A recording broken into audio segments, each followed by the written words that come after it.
end a few minutes early, that's you will all forgive me. At any um, the the thing I wanted to talk about a few elements because there's been a great deal of discussion over the last 75 days of what is going on in Israel and Jewish law and ethics, and of course, I suspect people have heard a lot about the spiritual side, about what Jews can do when they can't physically help, and so on.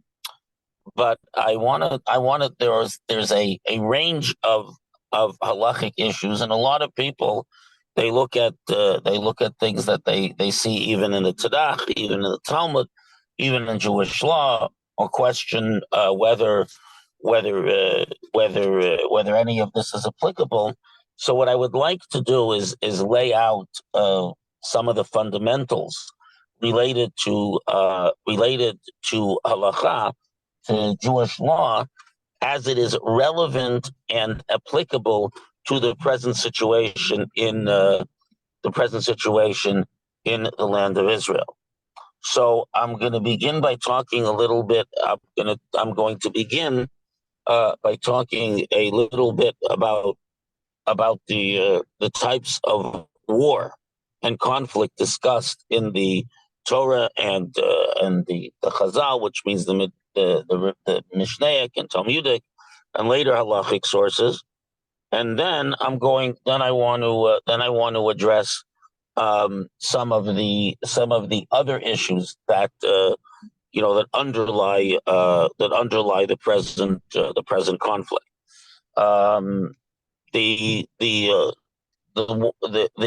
The individual within the Jewish over recent years, in the recent half century, or even the last 60, 70 years, who really adopted a rigorous halachic analysis to these questions has been the Lubavitcher Rebbe, and therefore much of what I say is based on his approach. So let me begin by saying that, of course, if we start with the Torah, I mean, the first war discussed extensively in the Torah is where Abraham goes and fights the four kings, the four empires, really, to release his nephew Lot from captivity. So the very first war in the Torah involves a very extensive effort by the first Jew to defeat a difficult enemy and release hostages. So that's just a little point. But in the Torah, there are various, in the Torah itself, especially we get to the later books of the Torah, in particular in Shemot and to a greater extent in Devarim, we have various discussion of various types of wars. So I want to make the point that there is a war that was specifically related to the Jewish people entering the land under Joshua and the seven nations present in Israel at the time. And then there's a discussion of the war that when the Jewish people as a whole are on the land of Israel, the king of the Sanhedrin fight. And people sometimes get the Sanhedrin being the high court and legislature of the Jewish people. And these biblical wars, the subjects of those wars no longer exist as a nation, and some doesn't apply today because we don't have a Sanhedrin and we don't have a king according to Jewish law. We don't have that high court and legislature according to Jewish law. So I will begin by saying that when people start quoting the Tanakh, start quoting the Jewish scripture with regards to the appropriate laws and practices for war, they're usually talking about types of war that there is no unanimity. In other words, the majority of authorities do not believe that they apply at the moment. However, there is extensive discussion in halacha, in Jewish law, that is applicable today with regards to self-defense of individuals and also collective self-defense, a war of defense, which, as we'll see in a moment, is quite extensive. And it is those laws one can universally one can assume universally. In other words, the vast majority of authorities who understand Jewish law will say that those laws apply today. So therefore, we're not going to look to specific biblical wars, though you'll see in a moment there might be a reference to it. We're not going to look at laws that are predicated either in the past or on the Commonwealth that has a Jewish king and a Sanhedrin, because when the Sanhedrin is restored, that'll be the Messianic era, at which point there'll be no more wars anyway, because when the Mashiach comes and the final redemption discussed in the Tanakh and the scripture comes, there will be no war, no nation will lift up sword to nation, and so on. As you know, there is a famous installation, a famous sculpture, or actually a verbal installation near the UN, which says they shall beat their sword into plowshares, but we're not there yet.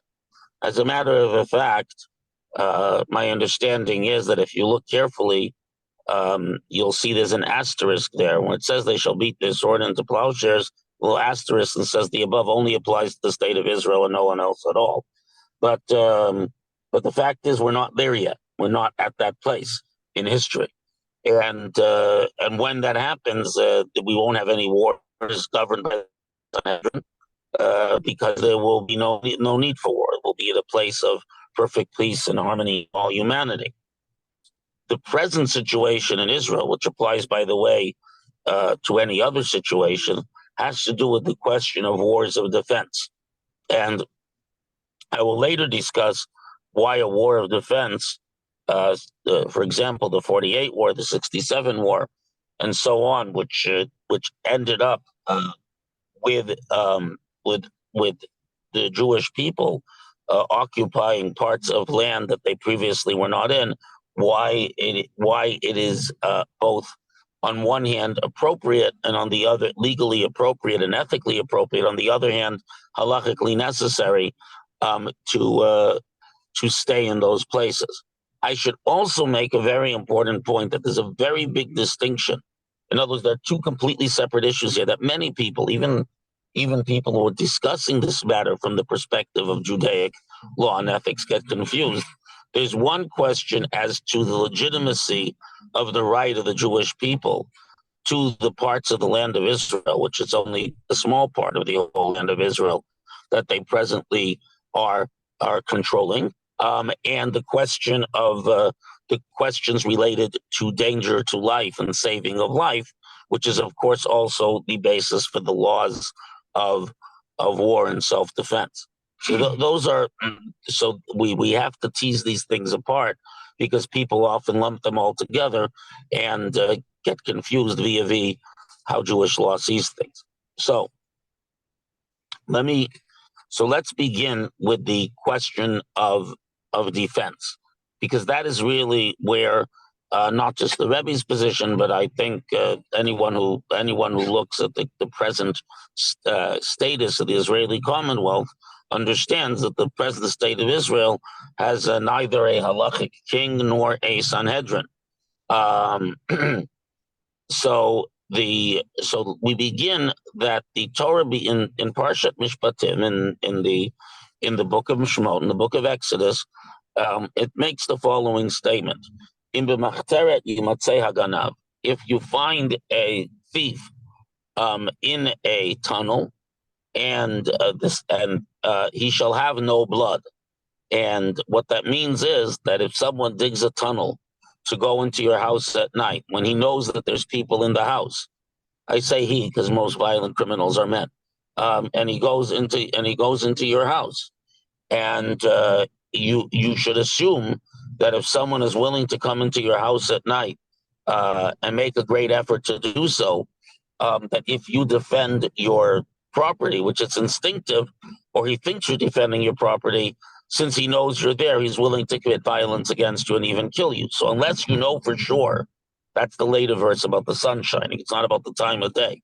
If you know for sure that unless you know for sure that the individual is not going to harm you, you can assume that breaking into someone's house at night when you know there's people there, is that person is willing to kill you. And if you feel threatened, not, for example, as the authorities explain, if he turns his back and runs away, but if you feel threatened and he's confronting you, you have no blood guilt if you kill him. The onus, as if it were, is upon him not to get killed. And the same thing applies, as we see later, in the book of Deuteronomy. If someone pursues someone to kill them or to sexually assault them, you may save the victim, even if the only way to save the victim successfully is to kill the pursuer. So we have an established premise that any time that we have reasonable assumption that someone is endangering my life, as long as you have that reasonable assumption and it falls into the parameters of Jewish law, which are extensive discussion of this, that my life is in danger, I am allowed to kill the person if there's no other way to stop it. And I don't need to actually see that person doesn't actually have to pull a gun on me or try to stab me with a knife.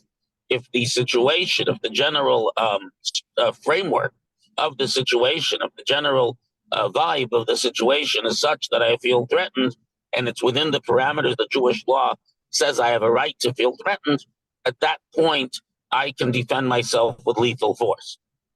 Now, now, when we're dealing with an entire community and with people who are known to be violent, the law gets even more expansive. In other words, your right of self-defense becomes even more expansive. And here, I want to point out that the statements in Tractate Eruvin, Daf Memhei, folio 45, in Eruvin, and discussed extensively after the Talmud, which is, about the Talmud begins with the rabbis of the Mishnah, which start already in the 2nd and 3rd century before the Common Era. The Talmud is completed in the 6th century, reaches its present form in the 7th, and since then there's been extensive discussion. And I should also say that in Judaism, though we may be in situations where we cannot apply Jewish law, but we can apply Jewish law, such as in a Jewish community that has the right to legislate as it sees fit. It's very clear that Jewish law is the ultimate authority over Jews, barring them existing in a commonwealth where they are a minority and under someone else's rule, in which case not all of Jewish law necessarily applies all the time, and that's a whole other discussion that I'm sure Rabbi Smith can have with you someday. But for now, we're looking at a situation of an autonomous Jewish community. So the original Talmudic statement is referring to Jewish communities in Mesopotamia. In Mesopotamia, what is today Iraq, during the Talmudic period, Jews had extensive autonomy. They were ruled by rabbinical courts, by an exilarch, by a governor who was a descendant of David. They paid taxes and provided levies to armies and to work for the and to do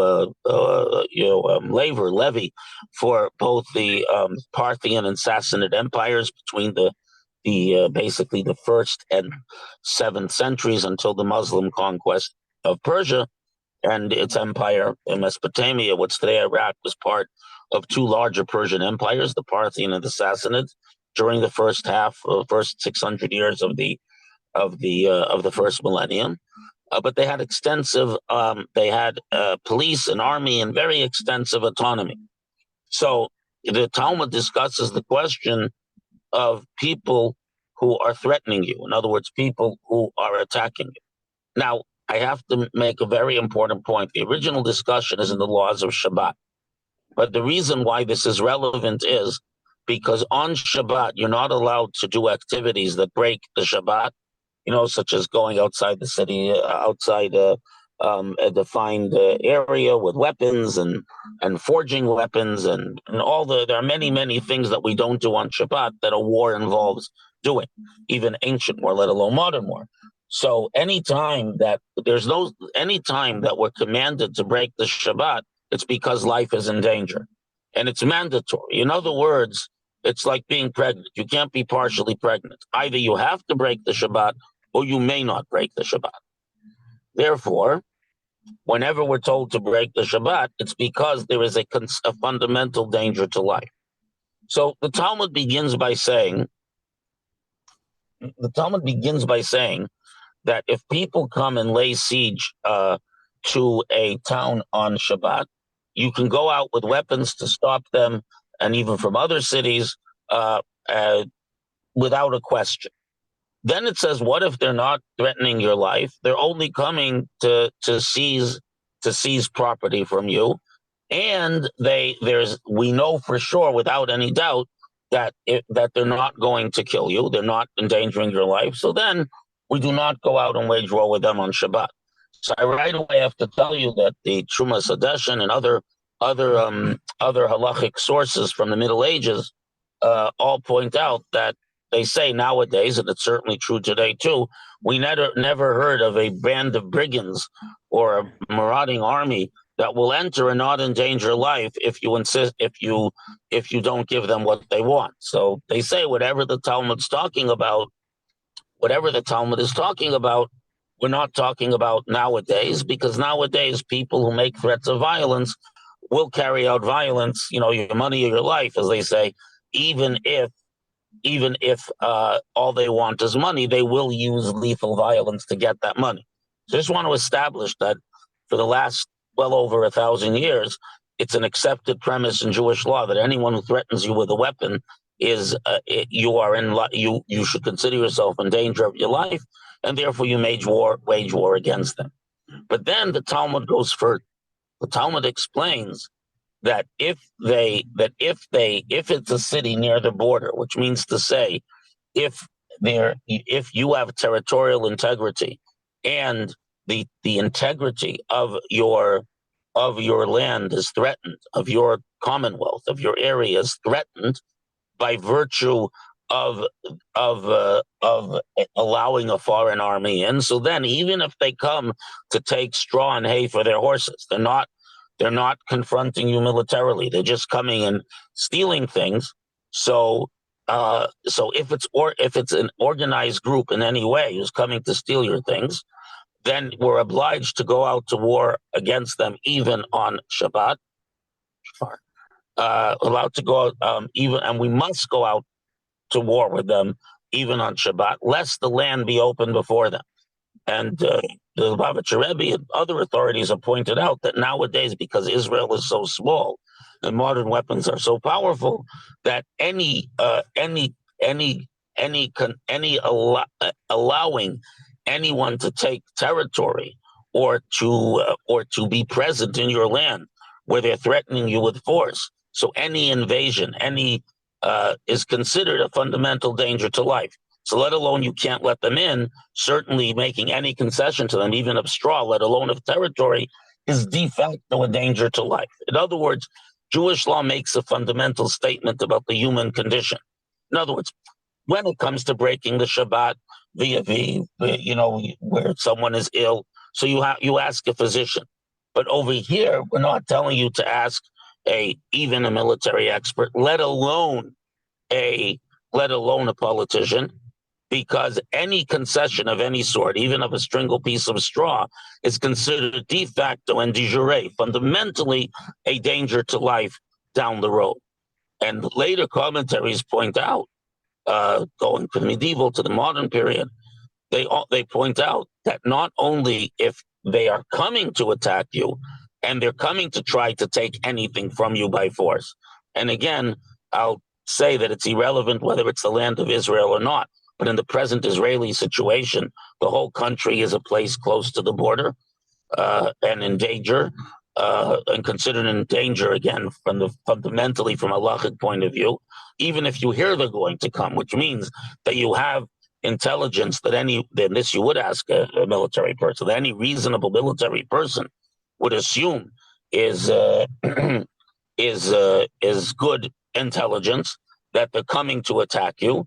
So you have an obligation on Shabbat, which means you absolutely must. There is no wiggle room. You must go out and preemptively strike them before they can come to you. So for example, if the intelligence about Hamas's attack had been listened to, as you know, there was a great deal of intelligence available that the higher ups in the military and the politicians didn't listen to. The young women who are the intelligence experts on the border warned many times, and unfortunately, many of them were killed and kidnapped and so on because they weren't listened to. Or in '67, where if you read Abba Eben's memoir, he was then the key diplomat, foreign minister for Israel in the run up to the '67 war. So about a month before the war, he told Goldberg, who was part of the Johnson administration, that he believed that Nasser wanted to saber rattle and get the benefit of war without actually having to fight Israel. And if Israel attacked him, he would be able to respond effectively. But by a month later, um, and Israel haters often post that piece. But if you look at his autobiography, about 50 pages later, a month later, it was clear from Nasser's language and his alliance with Jordan and Syria that he absolutely intended to strike, and therefore Israel struck preemptively, and this was entirely in line with Jewish law, what took place in 1967. So there is a fundamental obligation to two things. One, to preemptively strike when someone either is threatening lives, or even if it doesn't threaten lives, if they're seeking to use a threat of violence to gain some advantage in a place where you're close to the border, which again, look at a map of Israel. It pretty much covers the whole Israel as a place close to the border. So, and again, this is not subject to time and place and so on. If you have a reasonable chance of military success, which thank God these days Israel does in any war it fights, one must preemptively strike. And on the other hand, one can make no concession whatsoever, even of a bale of straw, let alone a centimeter of territory, to anyone who is an enemy and threatens you with violence. If there's any threat of violence, any concession weakens the situation. And we obviously know what happened to Czechoslovakia before World War II. We also know what happened when concessions are made our very own Native Americans. We know what happened to them, as well as many, many other cases throughout history.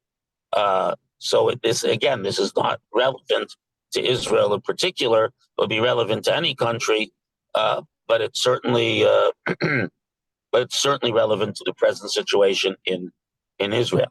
That is step one. That is the question of when do we go to war? What is justification of war? And the prohibition to make any concessions to a threat of war or a threat of violence. That's step one. Step two, I want to talk a little bit about the laws of war, but rather than waiting at the end for questions, at this point, I would like to pause and take any questions about the first of this three-part talk.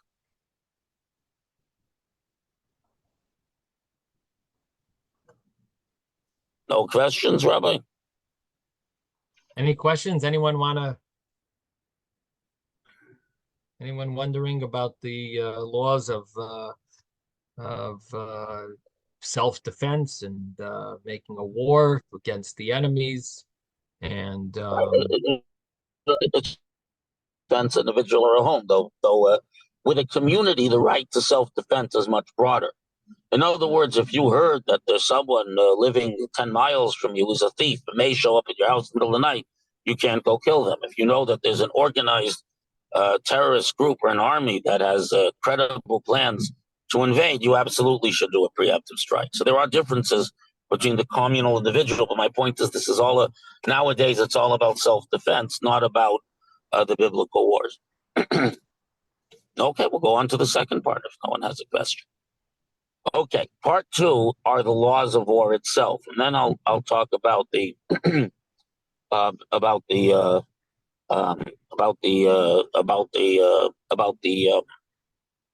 about the territorial question of Israel itself. So the second part is the laws of war. Now, obviously, we know that starting both under Jewish law and the Noahide laws, which are universal laws that God gave Adam and then Noah when he emerged from the ark, that murder is a bad thing. Murder is prohibited, but killing is not. The question is, what is lawful killing and what is murder? So essentially, a war creates a situation in which, since once we establish that you're fighting a war because you're in danger, it is your obligation to protect your people as much as possible because they are the attacked party, they are the innocent party, they are the aggrieved party, and one must do this in such a way that since the person attacking you forfeits their right to life, and you have the right to life because you are the victim, you are obliged to protect. If we're talking about a nation state or about a group of people, a community, you're obliged to protect the members of your community to the greatest extent. And you are not obliged to endanger yourself in any way in order to protect a aggrieved party. Now, who are the aggrieving party, the attacking party? Let me point out that if you look at the laws, the laws of war applying to biblical wars, many of those laws, which are human in nature, do apply. So there is a very there's a very specific discussion, very specific and important discussion about this in the Torah, and extensively developed in the various authorities. So let me point out that the first thing is, it says that when you lay siege to a city, you shall do so as I commanded. Wherever the Torah says, as I commanded, and this is something that applies to all wars, whether of self-defense, biblical or otherwise. It's always a reference to a oral tradition that's the same as ancient as the Torah itself, but handed down orally. That tradition, the sages of the Mishnah and Midrash and Talmud tell us, that tradition is that when you lay siege to an enemy city, who you're fighting because it's legitimate, in this case because it's self-defense, that you must allow, you surround the city from three sides, you allow people to escape. Whoa. Which means, I'm driving. I'm with someone who's driving, I should say. You have to allow people to escape, which means anyone who doesn't want to be a combatant, irrespective if they're men or women or they were carrying a weapon, as long as you have what it means to nowadays in modern terms to surround the city from three sides, so that anyone who you are confident is going to leave and not be a threat. They go far away enough. They're not carrying their weapons. They go to a place where they can be watched. The bottom line is, if they will not be a future threat, you have to allow them to leave. You can't begin by indiscriminately killing everyone, even if they are part of a polity that has attacked you and you're allowed to fight a war with. If they don't leave because they don't want to leave, or because in the case of children, the parents don't take them along, or the force you're fighting with doesn't allow them to leave. We know Hamas shot and bombed various people trying to leave. And we know that in the present conflict, Israel sends them maps, tells them where to go, warns them, and so on. So once you've done that, it's your job to defeat the enemy in expeditious way as possible and the least possible cost. Again, you're the innocent ones. You have to do so in the way that costs you the least lives.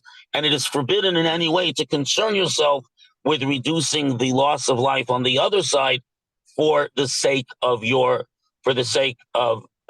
if it increases your own casualties. Obviously, to the extent that you can identify the innocent and protect them, that is, but all that being said, we know from another biblical story, if you remember, Korach rebelled against Moses, and God caused the ground to swallow him up.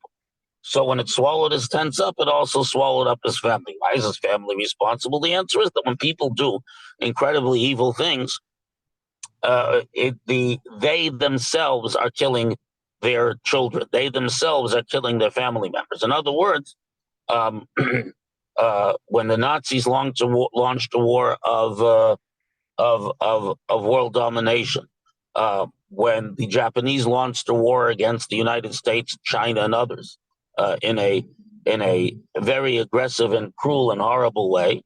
And given the limitations of the weapon systems of the times, the way to defeat those countries was among other things, was a massive bombing campaign. In the case of Japan, a massive submarine campaign in which many people who were not combatants lost their lives.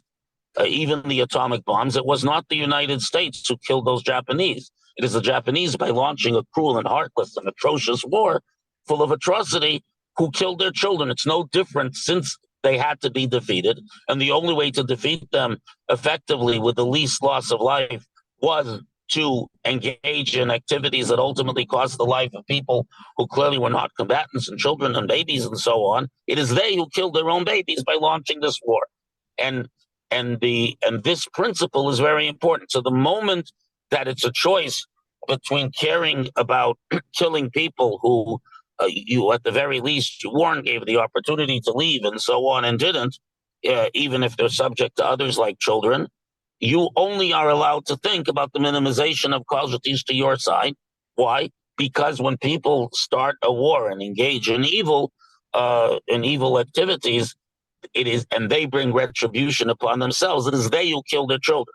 And here's something I'll want to talk a little bit about from a perspective of the secular ethics of war. There's several people have written articles over the last 150 years about the difference between what I call, though there are different words in different languages, proximate cause and moral cause.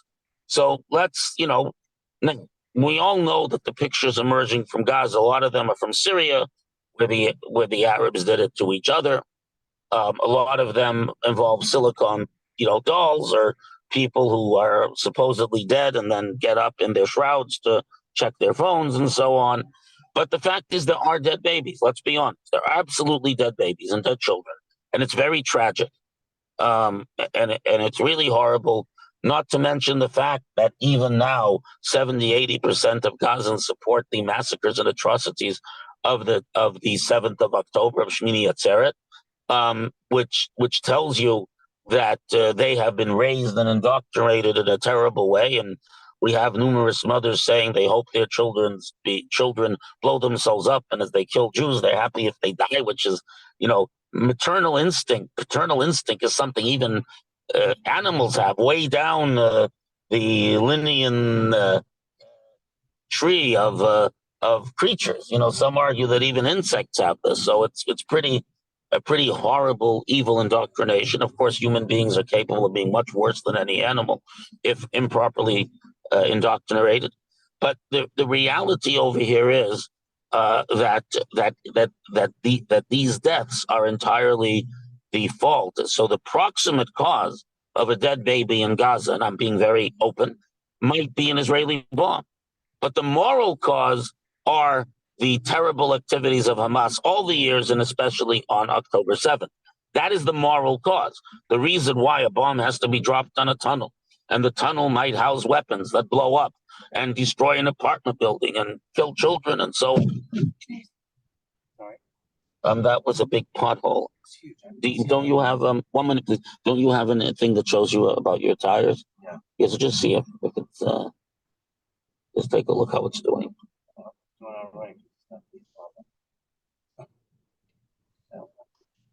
There you are. No, they look good. Okay. So far, so we'll just keep it open. Anyway, so going back, we just went over a big New York pothole. We're on the way to the Rebbe's gravesite. So the reality is that it's a terrible tragedy, and terrible that people put their children in that position, which, by the way, what's going on today is worse because, there's a midrash that when the flood began and the corrupt and evil people of that generation saw the fountains of the deep open up, they grabbed all their children and threw them into the deep, into the fountains, in the hope of stopping the flood, which is really a profound metaphor for what's taking place today, very in the Arab world and in other places. But the point being that Hamas banked on Israel doing this and banked on forcing Israel to kill their children, so they could then marshal world opinion against Israel. But at any rate, there is a very strong moral sense in Judaism, and again, even people and experts of of the laws and ethics of war know this, that any legitimate military target can be attacked, if it's necessary, as even if it involves the loss of civilians and so on and so forth. So this is a very, very crucial point to understand. But in terms of guilt, it is understand that no matter how many children are killed in Gaza, not a single one of them is at all Israel's fault, and our soldiers should, God willing, be able to sleep in peace and so on, because there is no guilt whatsoever. The guilt is those who started the war and created a situation by embedding their military assets in a civilian structure, making sure they knew the Egyptians wouldn't let anyone in. They knew that the civilians would be shunted from pillar to post, and ultimately medical and nutritional assets would be destroyed, because they hid their military equipment in the hospitals and so on. So in this case, using as an example this war, if you can hit a target with a bomb from an airplane, notwithstanding the collateral damage, it is strictly forbidden by Jewish law to risk one soldier's life, no matter what the cost on the other side. Why? Because they knew this is the case, and it's understood that every army needs to protect its soldiers, and therefore, if you hide behind children, or at least you ensure that the most effective military means of destroying you also destroys children, you are the murderer of those children. And this is true of what took place in World War II, and it's true of all of Israel's wars, and it's especially true of this war. But unfortunately, many people, especially young people, are confused and imagine, I've heard ridiculous, stupid things people saying, and I use the word strongly and deliberately, where, the person who drops the bomb is responsible. No, if they're not responsible, if you are forced into a war. And by the same token, in international law, you look at the conventions before World War I, after World War I, 1949, Hague, and so on. They attempt to make war more palatable, but what you really do is it's a fig leaf. So, for example, under international law, you're not allowed to use an expanding bullet to kill someone, which might actually be less painful, but you are allowed to burn them alive with a flamethrower. So, the laws of war that say which ways you kill people, which can't, are really a little bit. It's a hopeless task. And my point is that under the Judaic laws of war, we don't, as much as we understand them, we don't find particular proscription of given weapons, but rather, General Sherman is famous for saying war is hell. But what he meant was, the context is, we hear a lot about context today, but this is real context. The context is that because war is hell and such a terrible thing, you want to get it over in the quickest way possible, where the least people die on both sides, because you win. If it involves some ruthlessness, what's more ruthless is to drag it out and deaths, like we saw, for example, in Vietnam, where limitations that the United States politicians placed on the army. Not that necessarily should have been there in the first place, but the fact is it just increased the suffering and death, not just for Americans and not just the South Vietnamese, but also for those who supported the North Vietnamese and the Viet Cong. No one gained from this, from these artificial limitations. And those who are experts in the study of war see that and know that. And again, I'm not speaking about the fundamental morality or justification for the Vietnam War, because that's not our topic. I'm merely making a point about the fact that limiting one's options. Incidentally, even during World War II, the Japanese were threatened with terrible weapons, not telling exactly what it was if they don't surrender, and they refused to. And more than that, when Japanese cities were firebombing of Tokyo, other Japanese cities were actually much more lethal than the two atomic bombs. So General LeMay, who gets a lot of bad press, mostly because he is parodied in the film Doctor Strangelove, But General Curtis LeMay was in charge of the bombing camp, later was in charge of the Strategic Air Command, but previously was in charge of the bombing campaign against Japan from the Mariana Islands in the Second World War. He would drop leaflets over Japanese cities saying, "Look, this week the following cities, which and in which order, for the next week or two, they're going to get bombed. You guys are in danger." And actually, Maimonides defines the Talmudic state about besieging a city from three sides. Now, there are many, many other aspects of the laws of war. A lot has been written by halachas in Israel and other places. Given the limits of our time, this is these are the fundamental premises in how under Jewish law, and we understand the Torah to interpretations that flow from it.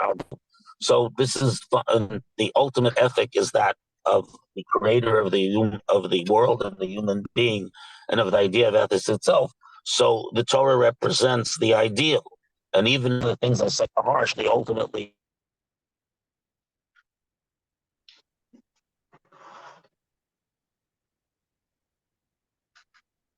But Yaffe, we can't hear you. I don't know if you're.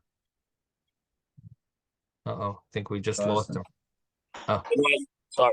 okay. So I want to make a very important point, which is that ultimately these things, though some of them seem tough and harsh, ultimately to less loss of life. There was a very interesting talk that the Lubavitcher Rebbe gave in 1971, right at the end of a war of attrition, which was between the Yom Kippur War and the and the 6 Day War, not so well known. He said that the Talmud talks. We talked earlier about the obligation to use lethal force against someone who you believe is threatening you. The Talmud says, "He who comes to kill you, hashkem lahargo, arise to kill him." The Rebbe points out that if the idea was that someone who comes to kill you should go out and kill him first, if that was the ideal, it should say hashkem v'hargo, the Hebrew with the vav, with the additional grammar rather than the term to. The prefix that indicates and should have been used. Arise and kill him. Someone comes to kill, arise and kill him. So the Rebbe made the point that if someone comes to kill you, arise to kill him. That if you are willing to kill the other person, you're willing to respond with the utmost permissible violence at the earliest possible time, people won't even bother starting up with you because they're aware of the consequences. And deterrence is a very, very important principle also in war itself. As we see in many times. As a matter of fact, if you go back to the first of the great interwar conflicts, the Korean War, one of the reasons that it started was because, though it was probably an error, President Truman gave a talk in which he listed the countries that the United States would stand up for, and he left out Korea. So the Stalin and Mao understood, who were the supporters of the North Koreans, they understood that the United States would not intervene in Korea. And that, of course, launched the Korean War, which is a very terrible war, which is very much a forgotten war, except for those veterans. I have older people in my synagogue who are veterans of the Korean War, and will tell you it was every bit as horrible as any other war. But at any rate, non-deterrence, lack of deterrence can be very problematic. So that ends part, and more people die than if you have good deterrence. And sometimes good deterrence is the willingness to implacably, aggressively, and with the greatest possible violence, wage a war. The more willing you are to wage a very aggressive and a destructive war, the less likely you are to have for anyone to die. I remember during the discussion of the Camp David Accords, which the Lubavitcher Rebbe was very against, and they say a wise man is more than a prophet, and we see the vision. Everything that comes out begins with the Camp David Accords and the promise of concessions to the Palestinians, not just the Egyptians. We see many terrible things that emerged from that. And the Rebbe at the time, who saw much further than all the pundits, I must say, pointed out that this isn't just about Jewish lives and Israeli lives. He says it's about Arab lives, Because if you give them any sense, if you give the Arabs any sense that violence or threat of violence, terrorism, and wars are effective at getting Israel to yield, they'll do more violence. If you show that you never, ever make any concession whatsoever under the threat of violence, they give up, because no one, not even the greatest fanatic, is going to keep banging their heads against the wall where there's absolutely no movement and no hope of doing so. And therefore, even though the laws of war from the Judaic perspective seemingly allow for a very high measure of violence and a very high measure of of of being mission centric and not concerning oneself more than is expedient with collateral damage. In the end, this causes much less death. And frankly, as the Rebbe pointed out during his lifetime, and we see so many years after his passing, it still remains that if Israel adopted this implacable position throughout its history, would have had much less trouble. For example, the withdrawal from Gaza in 2005 directly caused the horrific mini Holocaust that we saw on October 7th. So does anyone have any questions about the laws of war themselves, part 2 of our presentation? Yes, Rabbi, I have a question, okay?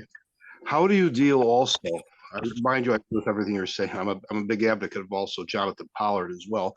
But how do you deal with a situation where you have a decorated veteran and he says that he's not going to be happy until he sees so many bodies floating in the Yarkon River? Jewish bodies in the Yarkon River. If you know who I'm talking about. I don't know who you're talking about. Barak. He's a general. I guess he was a general of the, there must be. Barak is a famous dove, but I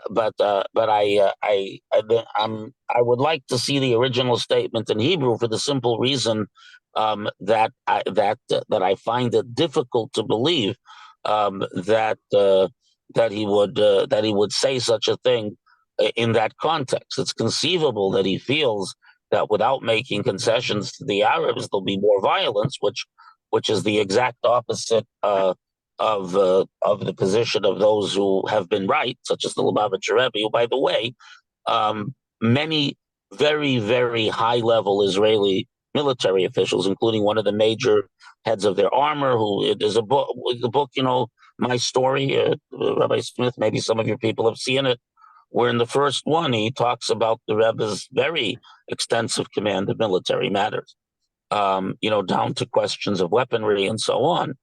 But the point is that you see that the Lubavitch Rebbe is entirely right about this. Barak may believe differently and might think that that if we continue on the path of fighting terror and not making a Palestinian state, there'll be more dead Jews. But again, you may be right. I just find it difficult, based on what I know of Ed Barak. I think he's made, certainly as a prime minister, and certainly he's made a lot of great mistakes about the premise of how to get to peace and so on. But to say that he wants to see Jewish bodies floating in the Yarkon River, I find that very difficult to believe. So, but you may be right. I just find it difficult to believe. I just wanted to amend that, or at least make it more definitive. It was with respect to the internal conflict between those who were supportive of the judicial reform and those who were not. And he apparently, in a desire to see the ultimate overthrow of the Netanyahu government, and I guess in his mind would be better if he was to supplant it. He felt that getting rid of the more what he called right-wing elements in the government would make it more feasible, and they would be more compliant. I want to say, I hear you. Okay, so now I understand better. So that's hyperbole. In other words, politicians use hyperbole. I would say, one of the things is I've been very active on social media, in particular Twitter, other platforms, with regards to Israel during the present conflict. Does it help? I don't know. I think it might have helped a little bit, but together with everyone else. But one of the points that happens is that we show evidence of terrible Hamas atrocity, and people will then publish something that some, slightly wackadoodle Israeli said about killing Arabs or something. So anytime someone posts that, I write as follows: that yes, you have a fringe of Israelis who talk about killing the Arabs, all the Arabs, and so on. But the fact is that we talk about it, and we're actually very careful about who we kill. And you guys actually do it. You actually kill people. We have a few Michigan who talk about it. And my point is that I do not doubt that in best Jewish tradition, Barak was using hyperbole. Granted, I think that exacerbating the divide within Israel is one of the things that's well established that convinced Hamas they could make this attack. So it was a bad thing, but no one intended to do it. So I would just say, in my mind, I believe it to be hyperbole, and I believe it to be very, very misjudged and a very bad idea. And the divide in Israel is a very terrible thing. And the judicial reform, we can talk about it another time. That's a whole other topic on its own. But I do not believe that Ehud Barak wanted to see Netanyahu and Smotrich and so on dead floating in the river. I refuse to accept that. They use that hyperbole. The purpose, the ultimate problem that it goes to the concept of the advice, or if you will, or pressure that the Biden administration is now pushing on Israel for the purpose of establishing what they talk about, ultimately a Palestinian state that will include Gaza and Judea and Samaria, which of course they call the West Bank. So this is what this is the thrust of the would-be more quote unquote left-wing elements, that some of them would have a more compliant quote unquote government with respect to demands made by the United States administration that would certainly impact adversely on the land of Israel in terms of its being taken and actually eviscerated. Worse than the Sudan. I hear you. So let me just share something about that. And this was something that the Lubavitch Rebbe said more than 30 years ago, when someone, from someone involved in one of the Israeli municipal governments went by for dollars. Rabbi Smith tell you more about that. He could show you the video. It's well known. And basically, the Lubavitch Rebbe told him that they saw this terrible pressure from the United States. As you should know, the United States has its own interests and will pressure Israel to get those interests fulfilled. However, where Israel says that this thing they're being pressured for is existentially dangerous and we cannot do it, America will never push the pressure to the final degree. In other words, when Israel yields, America says, oh, it's probably not that important because you yielded. Because if it's really important, you wouldn't yield. And so the Rebbe says with the United States, which has multiple interests all over the world, including the Arab world, the only way to deal with the United States, which is a good friend, is to be implacably resistant to no matter how high the degree of pressure, because once you're resistant enough, they will back off because they understand that this is existential. And no American administration ever wanted the destruction of Israel. And once again, we see time and time again how right the Lubavitch Rebbe was about this matter. I think we're we're out of time. Just give me 60 seconds on the last topic because I want to cover it. That is basically that on one hand, God gave the whole land of Israel to the Jewish people. On the other hand, until such time as Mashiach comes, we have a Sanhedrin. We can't simply take it back by force. However, if we are forced into a defensive war, and at the end of the war, we're sitting on something that is part of the land of Israel or useful for Israel's security, so once you have it because you were forced to fight a war, it is absolutely not permitted to give it up. And since giving it up also endangers life, it remains obligatory to hold on to it. And again, there's a lot of material on this, and I leave it to Rabbi Smith to carry it further. We have 1 more minute. Any last questions? Rabbi Yaffe, thank you very much. you touch upon a subject which isn't covered anywhere really, except maybe, somewhere in a sense esoteric. But the one phrase that creeps up is Zachorat Amalek. And when Bibi used it, they went nuts. So how do we fit that in? You know why? Because Bibi unfortunately didn't attend yeshiva. And on one hand, what he had to say is that it's figurative. Zachoras Amalek is figurative. In other words, we have to remember what our enemies did to us. But by sort of saying that Hamas was Amalek, which creates a different, he obviously brought up the statement in the Torah, wiped them out, man, women, children, and in the book of Samuel, every beast and creature. And, in other words, he should have explained that he's saying it figuratively and not literally.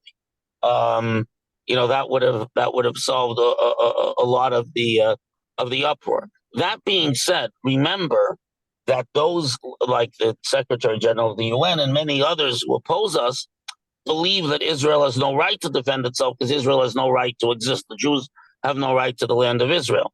And as Lubavitch Rebbe told Bibi Netanyahu when he was the UN representative of Israel, ambassador, that you have to get up and say that the land is ours because the Bible says so, because deep down everyone knows that the Bible is true. And to the extent that we fail to do that, we expose ourselves to problems. At any rate, Zachoras Amalek is true conceptually, but not literally. And I think Bibi through the term, if he had studied sufficient Talmud, he would know the nuance that Amalek doesn't exist anymore, that it doesn't apply to people who are just like Amalek, and so on. So I would just say that I assume that after this war, he's going to be voted out of office so he can go to a yeshiva and do some study and acquire a little bit more knowledge of classic Jewish texts. Though he's certainly better than some of the other alternatives, in my opinion. Is Gaza part of the land of Israel? Gaza, the so-called Gaza Strip is definitely part of the biblical land of Israel. It was only conquered later by David, but it's in the borders given. That is why the Rashbam, Shlomo ben Meir, one of the early medieval commentators, nephew of Rashi, points out that he believes that he sees the Torah as criticizing Abraham for making a deal with Avimelech, the king of the Philistines, because the land of the Philistines, namely Gaza, is an intrinsic part of Israel, and he had no right to make a treaty, allowing him to stay there, even though the conquest of Israel was many years off. So, as all the maps and opinions that I see in Gaza is firmly part of the land of Israel. That's not a question. Oh, thank you very much. Thank you very, very much, Rabbi Yaffe. This was really incredible, eye-opener. And if only we had, this sounds like it should have been really a series of classes, maybe even with I do have a series, but I felt that at this time, the reason I did it this way is, and as a one-off, because I felt at this time it's important that people, get the basic ideas and know how to stand tall as Jews and how to respond. Because when you, as the Rabbi told Netanyahu, when you stand with the Torah and what the Torah holds and what the Torah believes, in the end, people will bend, because people always bend before the ultimate truth. We have to stop being apologetic. We have to stop being apologetic. That is true. And by the way, the Lubavitcher Rebbe, not just in this matter, but in all theological matters, was very strong about not engaging in apologetics, but rather in presenting the truth as it is. Apologetics, as you know, means not just apology, but response. We don't respond. We say this is the truth of the Torah and this is the way we're going. And the more all of us support our brothers and sisters in Israel in this regard, and the more all of us tell our political leaders that this is what we want, as we've seen in Florida, where the governor and the state have really come down very strong on the side of Israel, I think that we need to be strong and proud and go with the Torah, and then even the non-Jews around us are going to see the justice of our cause and assist us. Rabbi, can I ask a quick question? Sure. What's the Rebbe's view on the whole idea of exchanging hostages for prisoners? So Rabbi Smith may know. I do not remember a specific discussion of this because the biggest hostage exchange for prisoners took place after the Rebbe's passing. I do think that there are some letters and some interactions where the Rebbe warns against disproportionate releases. I have to look it up. They're in or letters or perhaps even but I don't know what's is that the releasing people who are going to murder again is certainly not a good solution to the hostage situation. And I think that the vast majority of halachic authorities, certainly after seeing what happened with the Gilad Shalit story, have absolutely come down this way. If Rabbi Smith can find further information, I'm sure he will, and I'll let him know if I don't know specific. Releasing large numbers of murderers to get the hostages back is counterproductive and endangers Jewish life. Halacha says we don't captives for more than they're worth, which has to do with financial ransom, more where it imposes dangers to life. And a lot of people have written about this. I don't have a specific. I do not have in my head a specific instance of the approach to this, but I believe there is some. Okay, have a good day, everyone. Thank you very much. Thank you very, very much. Wow. Thank you, Incredible. Rabbi. Thank you, Rabbi. This is really a special bonus that we all got. So thank you so much, Rabbi Yaffe. We'd love to have you again. Sei gesund, everyone. Also, tomorrow is a fast day, Asar Teves, so everyone should have an easy fast. And have to fast if Mashiach comes and we rebuild the Beis Hamikdash. These days will be switched over for Yom Tovim, for good days, special Then we holidays. really will. We will Yeah. have class. Amen. There's class tomorrow, of course, like on all fast days. Take care, everyone. All the best. Sei Have an gesund. easy and meaningful fast. Take care. Amen. Amen. Amen.